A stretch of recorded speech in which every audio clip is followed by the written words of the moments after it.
Hello বন্ধুরা, দেখুন আমি সিমুই পায়েস করছি। হ্যাঁ, সিমুই ভাজছি, ঘি দিয়ে ভেজেছি। হ্যাঁ, এবার দুধ দিয়ে দেবো। রাতের জন্য সিমুইর পায়েস বানাচ্ছি।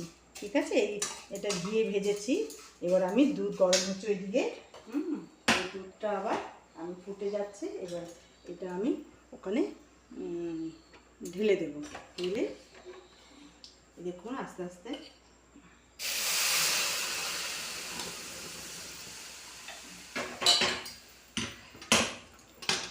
এটা ফুটছে। এবার এখানে আমি এলাচ দিলাম, তেজপাতা দিলাম। এটা আস্তে আস্তে একদম ঘন হবে, একটু সেদ্ধ হোক। সেদ্ধ হলে তারপরে এটা একটু চিনি দেব। চিনি দিয়ে তারপরে আমি একটু সেদ্ধ হলে এটা তারপরে চিনিটা দেব। ঠিক আছে, এই এলাচ দিয়েছি, তেজপাতা দিয়েছি। তারপরে সিমুই পায়েস হয়ে যাবে।